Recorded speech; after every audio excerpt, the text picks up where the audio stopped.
Hey Mad Family, here's the ANZ Home Loan Review. ANZ have some truly unique benefits which could make them the best bank for you, but their customer service is not the best. So in this video, we're covering ANZ's policy information, who they're best for and who they aren't for, special offers, unique product features. We're not paid to do these reviews. These are our honest opinions and stories. So let's get into it. So how is ANZ's lending policy? Generally, they have a pretty standard policy, but have some pretty good conveniences for business owners and people who are self-employed. For instance, ANZ will only look at 1 year of income, while most other banks will look at 2 years. And if you're PAYG, they will look at 1 month instead of 3 months, like the other larger lenders. And because current times we live in with business starting to increase, I'm sure this will become more useful for business owners. Another thing I can say is ANZ does pretty good when it comes to guarantor loans. ANZ say their approval time is roughly 6 days. From our experience, this is a pretty big overpromise. Typically, our experience is much closer to 2 to 3 weeks. This is simply because when they go through stages of offering really high refinance rebates, such as $4,000, their turnaround times begin to dramatically increase. But when they're not offering anything crazy, it starts to slow down and becomes a bit more reasonable. ANZ do have many branches, but they have closed down roughly 122 branches between 2021 and 2022. A lot of banks did close branches at this time, but ANZ was the worst. So what about special offers? ANZ currently offers 2,000 or 4,000 cash back when borrowing. As a note, the difference is based on your loan to value ratio, unlike a lot of other banks, which is based on the loan amount. So if you're getting a home loan, which is less than $1 million, and you have a lower than 80% LVR, this is really good for the cashback offer. You'll get the $4,000. Anything above the 80%, you'll only be receiving a $2,000 refinance rebate. This is actually a really good refinance rebate. A lot of banks are offering $2,000. There's Suncorp who's offering a $3,000 rebate, but your debt has to be above $750,000. ING requires your total debt to be more than $500,000, whereas ANZ, as long as you're less than 80% and your debt is greater than $250,000, you are eligible for that rebate. Even if your loan is your refinancing is a little bit less than 250,000 and you cash out a little bit of funds to push it up to that 250, then you will be eligible.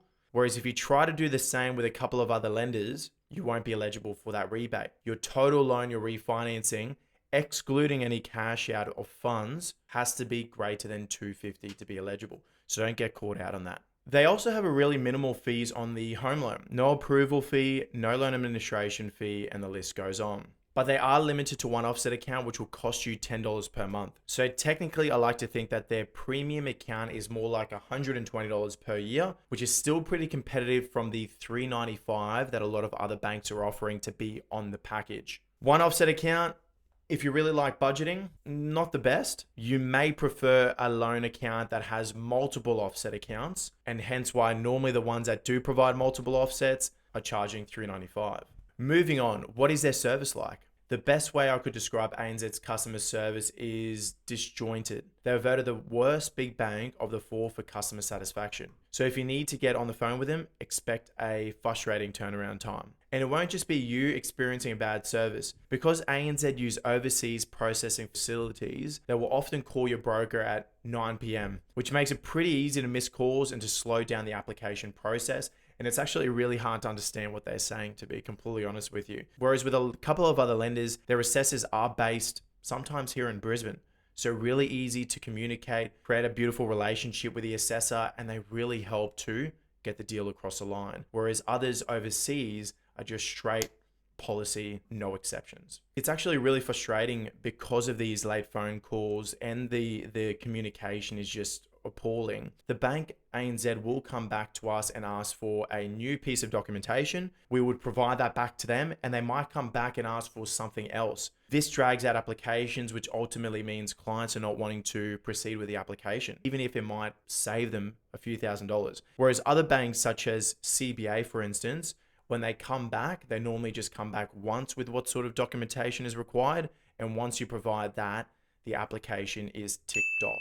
So can be really frustrating. Sometimes it can potentially just go straight through if it's a really easy, PAYG deal with minimal liabilities. So after saying all that, ANZ has some big pros and cons. They have minimal fees, great policies for business owners, but you have to wade through a frustrating customer service to get these benefits. look, it's not the same every single time. It's hit or miss depending on the assessor that they allocate to you. So don't completely wipe ANZ off the list. They're definitely a bank that I do put up there as options for our clients, because in certain circumstances, on a case-by-case basis, they might actually be the right lender for us. And even if it does mean that you might have to wait 1 or 2 weeks to get the deal approved, well, it might still be the right path to take. And until then, have a mad day.